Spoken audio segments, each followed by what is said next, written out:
The positive relationship between regular exercise and overall health and well-being is broadly accepted in exercise sciences. There is comparatively little understanding, however, on the effects of regular exercise on elderly individuals, including the effects, if any, on longevity. Technological advancements have allowed new questions to be surveyed while a rapidly aging population has demanded answers to the physical decline and potential illnesses that plague their cohorts.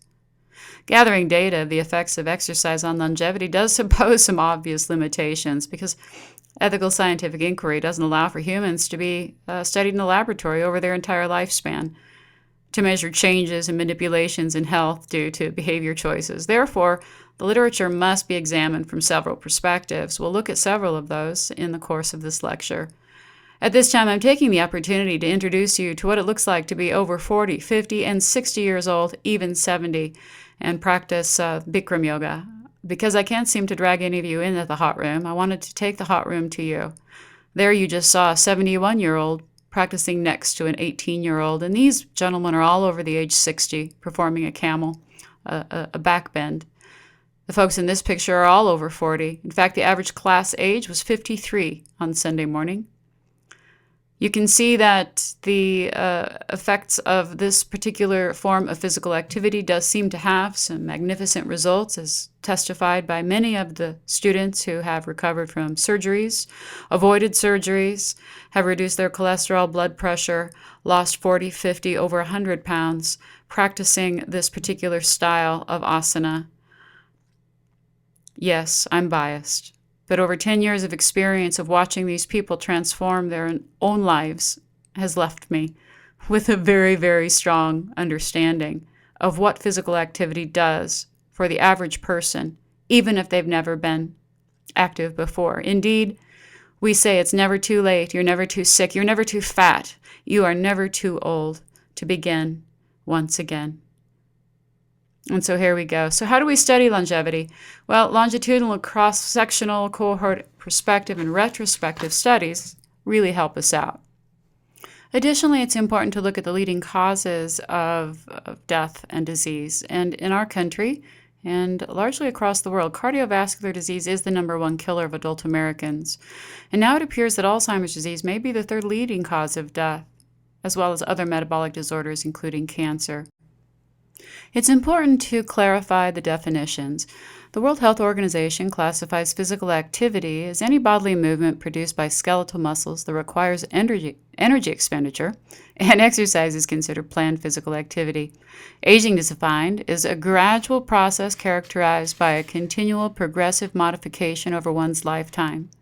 And longevity is typically used to define the accumulation of years or lifespan, but doesn't necessarily include quality of life measures. So for the purposes of consistency, this paper will use the terms physical activity and exercise, as we are familiar. However, the term longevity will hereafter refer to successful and healthy aging and not just the accumulation of years.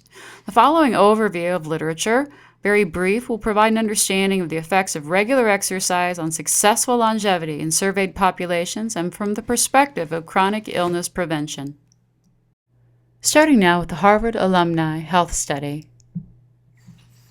The original participants selected were male alumni that had attended Harvard, completing undergraduate requirements between 1916 and 1950 and were still alive in 1966.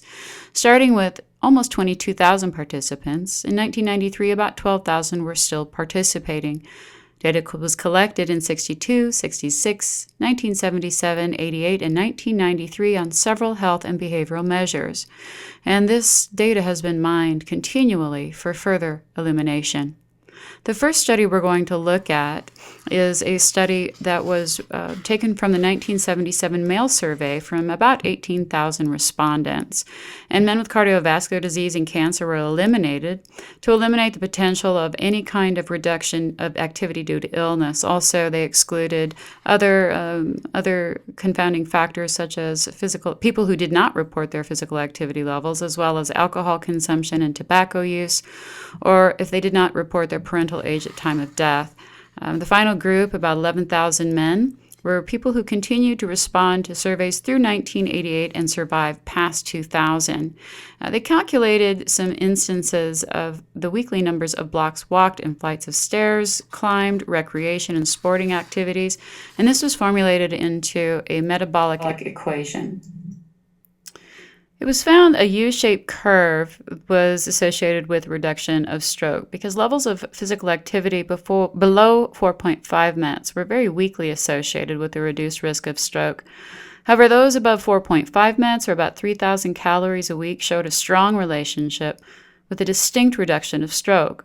Higher levels of physical activity did not continue to reduce stroke incidence, thereby producing a U-shaped curve. In 2000, some scientists analyzed the same data. This included about 18,000 alumni who had returned the 1977 questionnaire. There were people that were excluded, including those with cardiovascular disease or chronic obstructive pulmonary disease, and there were other people who were removed from the study. And similar to the previous publication, a MET calculation was used based on weekly walking, stair climbing, and exercise levels. They did assess this into different groups, as you can see. And after controlling for age, BMI, cigarette smoking, alcohol, early parental death, they were bracketed into age ranges. 2 time periods were examined, and data was independently examined for components of the activity assessment. Walking and stair climbing were found to have an independent relationship with mortality. But this study did not find any relationship between light activity levels and a reduction in mortality. And so it was concluded that mortality was highest in overweight, inactive males and lowest for not overweight, vigorously active individuals. In the same year, several scientists looked at the relationship between levels of physical activity and coronary heart disease and found an L-shaped association, with those who were at least expending 4,200 calories a week experiencing a great reduction in their coronary heart disease. Now, the exercise referred to is about 30 minutes of vigorous walking, and so you can see that it really is not too much activity. One of the more interesting findings was that physical activity ameliorated other risks, like smoking. Looking now at the Aerobic Center longitudinal study, began in 1970 to study the relationship of activity and health. And we had about 14,000 people from 50 states, volunteers. They took baseline data, a thorough exam, including blood analysis, as well as a graded exercise test and VO2 max. Mortality is recorded for those people who were given a baseline between 87 and 99. So what did they find? Well, what they were looking for were these deaths that could have been avoided if that risk factor was removed. So in 2013, some people looked at this in accordance with the American Heart Association for lifestyle behavior change factors. And so they looked at these PAFs in relationship to the risk factors as proposed by the American Heart Association. And what they found was that fitness and smoking were the 2 factors associated with lowest survivability, respectively, and low fitness was the bigger risk than smoking, believe it or not.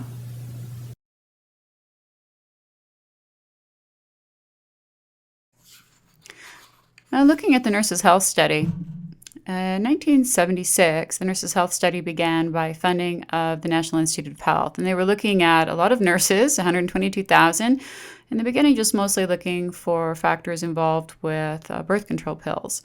Many studies came thereafter.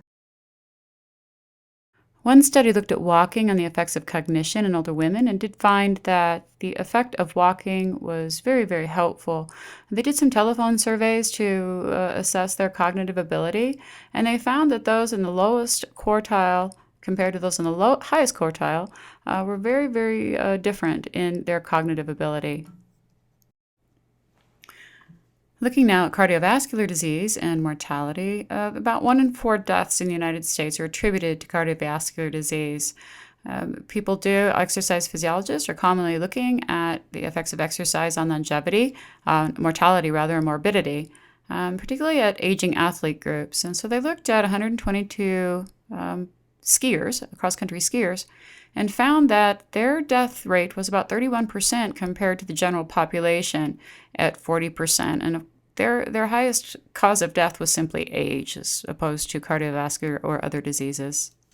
Interesting, they did find that an ST depression found in an ECG 25 years prior actually was a good indicator of later cardiovascular disease. Another study compared masters athletes to previously sedentary individuals after training for 1 year.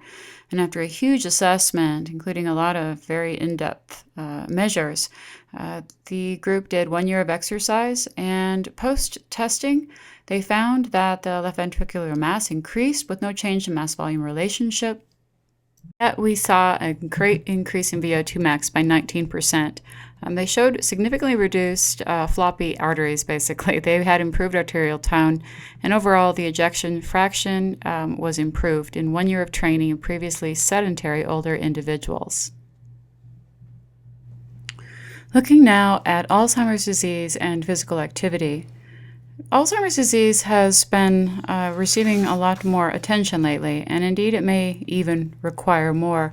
According to the Center for Disease Control, death from Alzheimer's disease has increased 68% since 2000 and continues to climb. But a study published in March of this year refutes that claim as being unintentionally underreported and reports that it may now be the third leading cause of death. The CDC estimates that 5 million adults are currently diagnosed with Alzheimer's with a life expectancy of only 3 to 9 years after diagnosis. So if we go by the numbers from this new study, that number may be significantly more. So what happened was these scientists took information, data from 2 ongoing cohort studies of aging and Alzheimer's disease, the Religious Order Study and the Rush Memory Aging Project. They were older nuns, priests, and brothers, number 2,566, over 65 years old. And over 8 years, 22% of the study developed Alzheimer's disease. None of them had it prior, beginning the study. So 22% developed it. And in this group, the time to death was 3 to 8 years. So all of the participants had postmortem autopsies to determine the cause of death, and they found that it was 37%. Alzheimer's was 37% for those from 75 to 84 and 36% for those 85 and older. So if you use those proportions and calculate the same age group death reports from 2010, well, indeed, the number that perished from Alzheimer's may have been closer to 503,000 rather than the less than 84,000 reported by the CDC. This is definitely alarming and something that should be looked at. Now let's take a look, though, at physical activity and the role of that in the prevention and treatment of Alzheimer's disease. So one study examined the effects of a 24-week exercise intervention on cognitive function in adults who were experiencing some decline, so they were considered to be at risk. This was a group of people from another cohort study, the Fitness for Aging Brain Study, and this took place, people that were over 50 years old, and they were a variety of people that were recruited through media, etc. And they gave them many different cognitive tests, and they used in the treatment group, the exercise group, something called CHAMPS, the Community Healthy Activities Program for Seniors. They also put a pedometer on them, and they took a look at all of their activities. So this was a very long and involved study. They examined the subjects at the onset at 6, 12, and 18 months. And they looked at all kinds of factors of their physical activity. Anybody who walked over 10,000 steps a day was considered to be highly active. Also, they turned in some diaries of their physical activity. There was a control group, and they were given educational materials. So they did this Alzheimer's disease assessment scale, the cognitive assessment, and they looked at the result of those. And what they found, this was the very first study to show that exercise improved cognitive function after 6 months in patients with pre-existing dementia. The treatment individuals improved their scores by 0.26 points, and the control group worsened by 1.04 points. This, by the way, is compared to donepezil. I guess that's an Alzheimer's drug. Their results, their efficacy measures were only 0.02%. So exercise was 0.26, and the drugs that they used to treat Alzheimer's was 0.02. So Also, glucose intolerance is something that we know now may be a contributor to Alzheimer's disease. And of course, as you all know, exercise improves blood glucose measures. Another study was looking at not only blood glucose levels and insulin sensitivity, but also the levels of beta amyloid plasma, and that is associated with Alzheimer's, the plaque that surrounds the neurons. And it was found that those beta amyloid levels did decrease in the physical activity group.